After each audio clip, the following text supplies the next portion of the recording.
내 삶의 철학, 내 삶의 반올림, 크리에이티브샵 곽동입니다.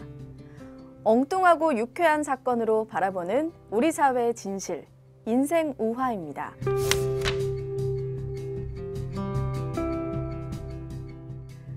우화는 간결하고 소박한 문체로 인간의 어리석음을 풍자하는 짧은 이야기입니다. 경전 철학서와 함께 인류 역사에서 가장 오래된 책 중 하나가 우화집이지요. 우화는 인간 삶의 허구를 꿰뚫으며 진실과 교훈을 던집니다. 17세기 프랑스의 대표적 우화 작가 라퐁테는 모든 인간은 우화적 세계에 태어나며 따라서 우화적 세계에서 사유한다. 그런 만큼 어떤 시대를 지배하는 우화 구조를 이해하면 그 시대 사람들의 사고방식을 이해할 수 있다라고 했습니다. 우화는 이 세계를 이야기하기 위해 다른 세계를 불러옵니다. 현실과 비현실을 넘나들며 독자를 상상 속으로 안내하기에 무척 흥미롭습니다. 우리가 세상의 진실에 곧바로 가닿기란 심히 어려운 일입니다. 게다가 직접적인 언어를 사용하면 대립과 다툼을 낳습니다. 그래서 우화는 엉뚱한 주인공들에게 우리 대신 말하고 행동하고 문제를 해결하게 합니다. 그 상상의 마을에서 일어나는 이야기를 읽는 동안 우리는 웃고 즐기지만 책을 덮고 나면 뭔가 당혹스러움을 느낍니다. 우화 속 인물들을 통해 우리 자신의 어리석음을 보기 때문입니다. 그래서 라퐁테는 인간은 우화적 세계에 태어나고 우화적 세계에서 사유한다고 말한 것이지요. 유시화 시인은 시와 산문, 여행기, 명상집 등 발표하는 작품마다 큰 반향을 일으키며 독자적인 세계를 구축해왔습니다. 시인의 신작 인생 우화에는 우화가 주는 재미와 교훈이 가득합니다. 이 우화집은 총 45편으로 이루어져 있습니다. 작가는 17세기부터 동유럽에서 구전되어 내려온 짧은 이야기에서 소재를 빌려와 기승전결을 갖춘 내용으로 재창작합니다. 그리고 그 내용에서 영감을 받아 직접 우화를 창작하기도 했습니다. 유시화 시인 특유의 섬세한 감성과 언어 감각, 각각의 우화 속에 감춰둔 은유가 묘하게 어우러지면서 지금까지의 우화와는 다른 신선함을 선사합니다.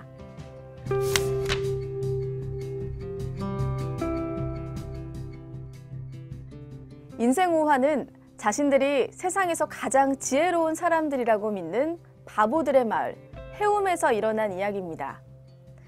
우화는 두 천사 이야기로 시작합니다. 인간 세상이 점점 어리석어지는 것을 염려한 신이 두 천사를 불러 임무를 맡깁니다. 한 천사에게는 지혜로운 영혼들을 모두 모아 마을과 도시에 고루 보내라고 했습니다. 어리석은 자들을 가르치려는 방편이었죠. 두 번째 천사에게는 지상에 있는 어리석은 영혼들을 전부 자루에 담아 데려오라 일렀습니다. 어리석은 자들을 지혜로운 영혼으로 바로잡아 다시 세상에 내려보내려는 것이었죠. 첫 번째 천사는 임무를 수행하는 데 큰 어려움이 없었습니다. 그러나 두 번째 천사는 순탄치 못했는데 세상에는 어리석은 영혼이 셀 수 없이 많았기 때문입니다.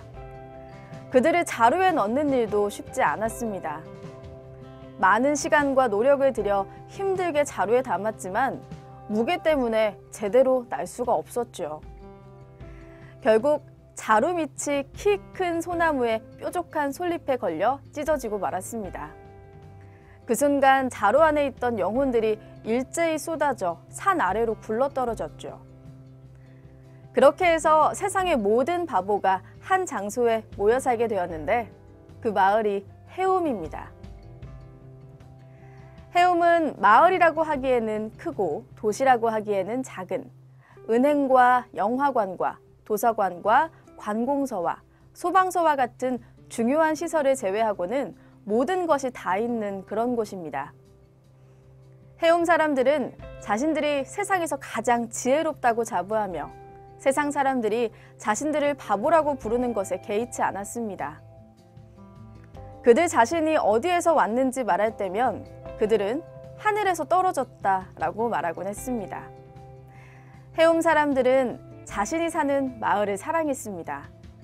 이웃을 사랑하고 광장과 회당과 학교와 가족을 사랑했습니다.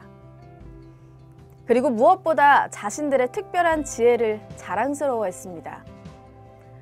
자신들이 가장 지혜롭다고 믿는 바보들의 마을 해움은 어쩌면 지금 우리가 사는 이곳이 아닐까요?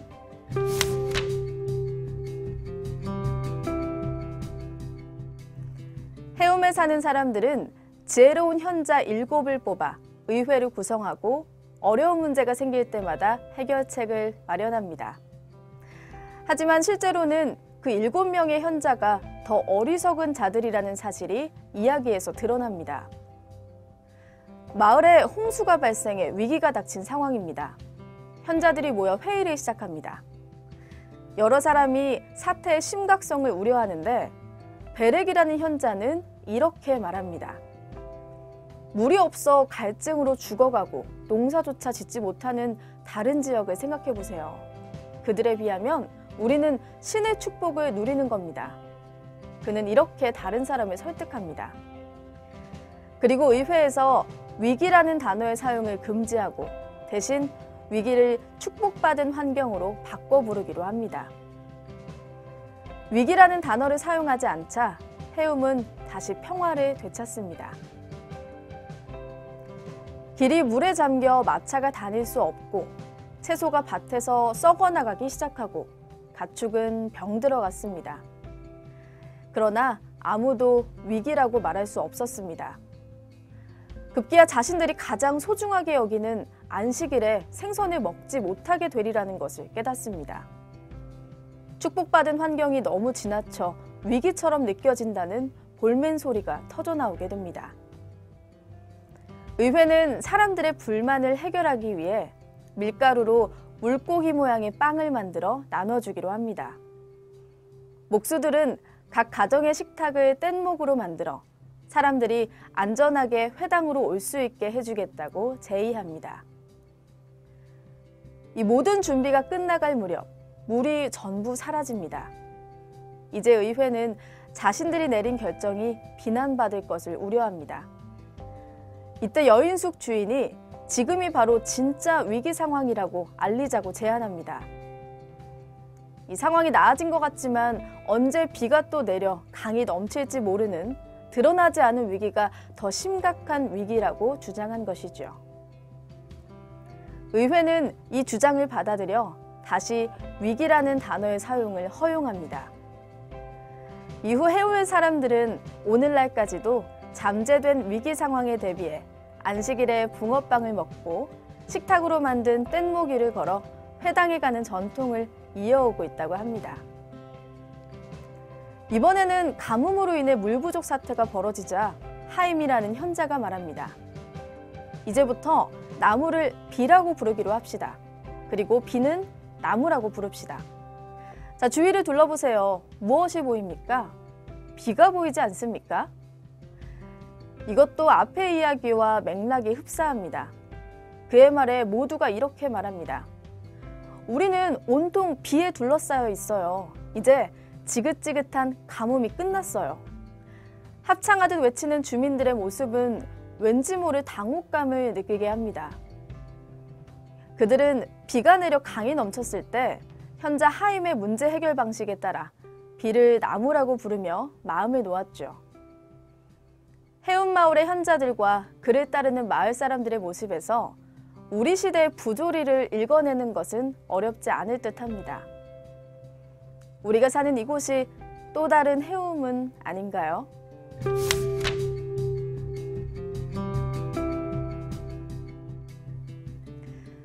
빵장수 헤르셸은 목욕탕에서 옷을 다 벗는 순간 자신이 빵장수인지 지붕 수리공인지 혼동할 것이 두려워 손목에 붉은색 끈을 묶습니다. 그런데 목욕을 하다 그만 끈을 잃어버립니다. 두려움에 쌓인 그 앞에 설상가상으로 붉은색 끈을 묶은 남자가 나타납니다. 남자를 본 헤르셸은 만약 저 남자가 나라면 그럼 나는 누구지? 라는 생각에 빠져 극심한 공포를 느낍니다. 그리고 남자에게 만약 당신이 빵장수 헤르셀이라면 나는 누구인가요? 제발 말 좀 해주시오. 남은 인생에 내가 무엇을 하며 살아야 하는지 알아야 하기 때문이요. 라며 절규합니다. 신발 수선공 슐로모는 자신이 아는 모든 것을 해움에서 배웠지만 해움이 전부가 아니라는 사실을 자각하고 새로운 세계 바르샤바를 향해 여행을 떠납니다. 두 갈래 길에 이르러 그는 방향을 혼동하지 않기 위해 신포를 바르샤바 쪽으로 뒤꿈치는 해움을 향하게 해놓고 낮잠을 잡니다. 그런데 우연히 이발사가 그 길을 지나갑니다. 이발사는 신발을 신어보려다 고약한 냄새 때문에 던져버립니다. 공교롭게도 바닥에 떨어진 신발 신코는 해움을 향하게 됩니다. 잠에서 깬 슐로모는 해움 쪽을 바르샤바로 가는 길이라 믿고 여행을 계속합니다. 그는 눈앞에 익숙한 풍경이 펼쳐지는 것을 보고 바르샤바가 어쩌면 이렇게 해움과 똑같을 수 있냐고 생각하며 놀랍니다. 해움과 똑같은 목욕탕, 해움 사람과 똑같은 사람들, 심지어 자기 집과 똑같은 집에 자기 부인과 꼭 닮은 여자와 자신을 아빠라고 부르는 아이들을 보고 슐로모는 큰 혼란에 빠집니다. 당황한 그는 이렇게 말합니다. 나는 당신들이 아는 슐로모가 아닙니다. 그리고 여기는 내 집이 아닙니다. 나는 이곳이 아닌 다른 곳에서 왔습니다. 그러나 아무도 그의 말을 귀담아 듣지 않죠. 결국 그는 사람 사는 곳이 다 똑같다면 굳이 해움으로 돌아갈 필요가 없다는 생각으로 바르샤바에서 살았다고 합니다.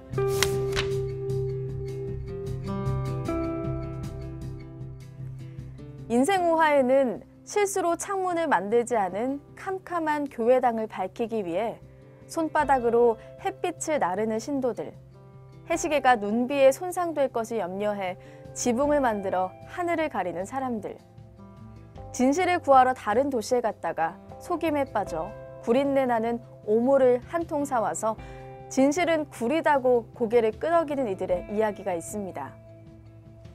이 이야기는 어쩌면 우리의 모습일 수도 있습니다. 이 모습이 어리석다고 단정 지을 수는 없습니다. 쉽게 읽히는 만큼 마음에 남는 파문이 더 큰 것이 우화의 매력입니다. 현실의 부조리를 읽지 못하거나 보고도 아니라고 확신하거나 자기 정체성을 잃고도 알지 못하는 사람의 이야기가 우화에만 있는 것은 아닐 것입니다.